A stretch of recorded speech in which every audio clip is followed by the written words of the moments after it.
Here we are with Israel, about to explain a mash tun. I don't know if he could do it. How do you feel, Is? Feel pretty good. How you feel? I feel good. So this is our first show. We're gonna explain our mash tun, our design, what we've done. Right now, Israel's cooking a batch. You can see in there, yellow corn. What's today's batch? Rye. We're cooking a batch of rye whiskey. Nice. You see our copper coils in there. We've coiled in there. It's about 300 feet worth. Once the corn's nice and cooked, we'll throw this rye in there. The way we heat our mash tun up is with our boiler here we've made. It's got a heat shield down here, drainage valve obviously, but it's holding about 212 degrees boiling temperature. It pushes the steam through this pipe down into our mash tun and cooks everything. We use our continuous hot water heater over here, set for 190 degrees, and that's how we start to cook the corn. How long do we cook the corn for? About an hour, Israel? Yeah, about 75 minutes. 75 minutes to an hour. Depending Or- what type of batch we're cooking, it varies on the length time. Yeah. We're cooking 1775 because we're using more corn. And this right now with the rye, it's only 150 pounds. But in the 1775, it's 325. So we tend to cook it just a little bit longer. And we agitate a lot more. Since this is only 150, we don't have to agitate too much. We'll get the starch out of it pretty quick. Yeah. And so we cook it that long also so we can really liquefy the starches. But the boiler, our steam boiler isn't like, a commercial grade, big, nasty pumping steam in there. But we do cook with steam so we don't burn the batch. Any burnt batches that you make, you have to toss. Otherwise, even if you distill it 2 or 3 times, you'll still taste the burnt mash. I don't think we've ever burned a batch. Not with this. No, you can't burn a batch. It's impossible. I burned them before in the still when I That's didn't when have you a good had direct agitator. heat on the bottom, though, Yeah. too, right? Yeah. Yeah. So, yeah, that's what we're doing today. We'll come back and check on this, and we'll have some more for you. All right, everybody, we're back, and we're going to add the rye, right, Israel? Yep, we're ready. Okay, so we're at what temperature are we at? Right now, we should be about like 204. We're at 206 already. So, got that nice and hot. It's going to drop a little bit. Liquefy all those starches. Yeah, it'll drop a little bit. And then we have this cooling coil, these copper pipes that go in here, and that's going to cool our mash. We have a cold water coming from a cooling tower we made. Anyways, so this is First going things to drop first, these before in. we do anything, we got to shut this off. All right, so the boiler gets shut off. Boiler's off. That way we're not trying to cool and heat at the same time. This part's a little dangerous. Israel's going to do the thing you shouldn't do. Usually I have gloves.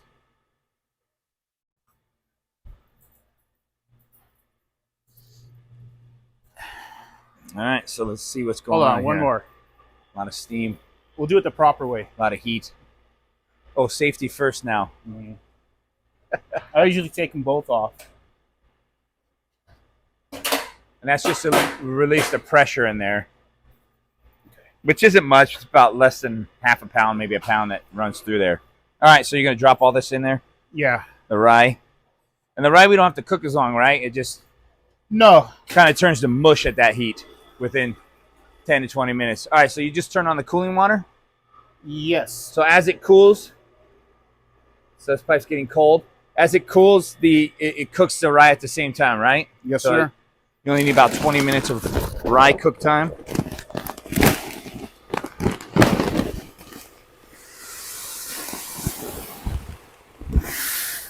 Nice and easy.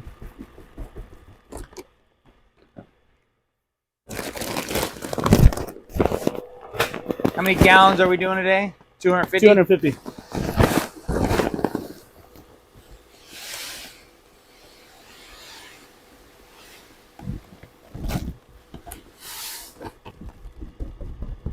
Start to smell the rye cooking, huh? Oh, yeah. Smells so good. You could almost eat it once it's done. It's like porridge, yeah? Mhm. It's really, really sweet.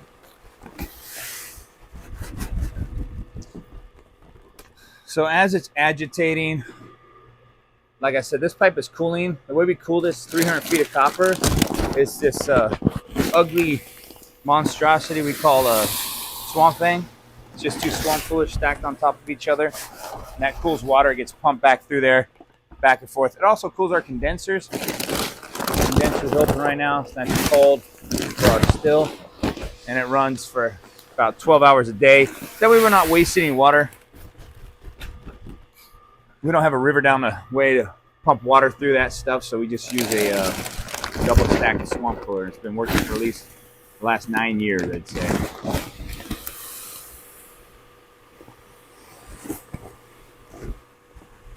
All that's dumped, and then what temperature are we looking for after this? 148? Yeah, but before we hit 148, we're going to add a couple of enzymes. We're going to add also the barley. We'll add the barley about 148. Now, the barley that we have, it's a barley enzyme. It's a combination of two things, and it liquefies pretty fast. Yeah, so we do 25 pounds of barley. 5% of our total mash bill is this malted barley, which has the enzyme to help break down those starches into sugars. The alpha and the beta amylase. We just switched up to this year. Before we were just using ordinary barley, but we tend to have a lot of trouble with the rye, how thick it gets. Oh yeah. So we use bioglucanase, high tempase, 2XL, and some amylo 300 that goes in here at different stages, different temperatures.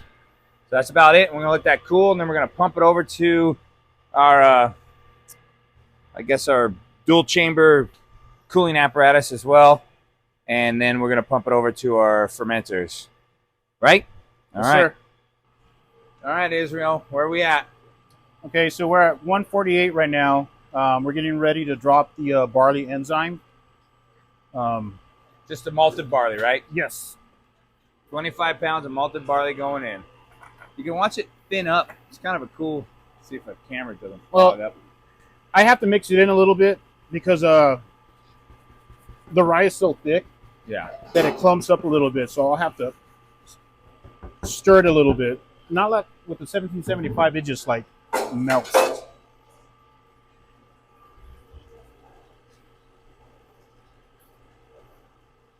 Okay. Floats on top. Got to get it in there. It's starting to liquefy, right? Yep, you can see it right now just looking at it. Yeah. It was a lot thicker before. And that's what that's doing is converting all the starches into sugars. Yes. Because that's what the yeast want to eat. They eat those sugars, and then the byproduct of eating the sugar is alcohol and CO2. Yes, it's getting there. Tastes sweet. Yep. So as we It'll come taste sweeter though here, after some time. we have that dropping back in there as it runs through and gets pumped through this right here. And this basically has cold water on the outside with the hot mash running on the inside. And then as it flows out here, comes out, goes down, drops back in. At the same time, these 300 feet of copper coils are cooled. They're going to cool it down as well. And we've already dropped 2 degrees since he dropped the barley in there. So since he pitched the barley in, it's already dropped 2 degrees. And then it just keeps cycling back and forth through the pump. Water keeps pumping through there on the outside, mash on the inside, getting cooled, and then recycling over and over again. So that'll probably happen for about, 20, 30 minutes? Yeah, something like that. And A then little bit less.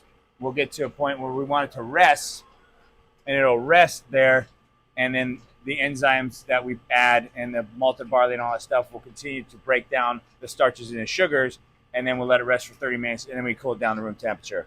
What we'll do though is we're going to add the amylo at 144, set the timer for 30 minutes, and then we come back to it. Then we'll continue to drop it down once to 144, 80. We hold that temperature, right? Yeah. And we just stop all the cooling process. Yep. So Okay. let me show you. Did you already show them what we're putting in? Yeah. The amylo 300. Sorry about my camera work here, people. I had to duck So under the pipe. It's at 145 right now. And you're waiting for 144? Yep. And that's about 3 or 4 ounces of 3.5 to 4 ounces of amylo, right? It's just a little bit over 3.5. It's like 3.75. You can see it's a lot more liquidy inside here. Oh yeah. It was thick. So when we It start smells cooling, sweet right now. when we start cooling it down, we're gonna add the bio too. So Yeah, you gotta add the bile for the Mhm. the rye because it's so like viscous, just slimy. The bile. and here we helps. go, 144. Okay, So we what I put usually 144. do is I'm gonna shut off all the water and everything, leave the agitator on because I still want it to mix up a little bit. Uh-huh. Same with the pump. But as of right now, all water systems, everything gets shut off. The little It film only of the takes a still. few minutes of stirring and the pump going, and that's it. So that's off. That's off. Now we're gonna set a Let me timer. shut this off, right? Yep. Timer for 30 minutes. And in 30 minutes, we'll come back and we'll start cooling to room temperature. Yep. And that'll be it. All right, everybody. Stay tuned. And we'll get to the next step. All right. Last segment of today's brewing process. It's going to be good. All right, there it is. The slurry is ready. Smells good, huh? Yeah. So we let it cool to 92. Usually we wait until 88, but once I start getting it through the liquid solid separator, then it'll cool down like another 3/4 minutes. All right, so we're going to pump out of here, come down here to our brew pump, go through our liquid solid separator. The grains will fall out here, go to a cow farmer.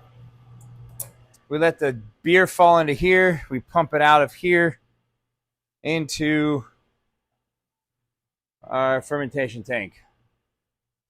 400 gallons. We didn't film it, but I already dropped the 500 grams. Temperature of yeast. controlled. The yeast is in there. It's ready to roll. So that'll sit in there for 10 days. Sorry, my finger. I had to get rid of a text. But it'll sit there for 10 days, and then we'll distill it. That's right. And that's about it, right? Yep. All right, well, we'll try to film some more. We're trying to do more of these videos here at the J. Riley Distillery. And try to make them as educational as possible and entertaining as much as we can.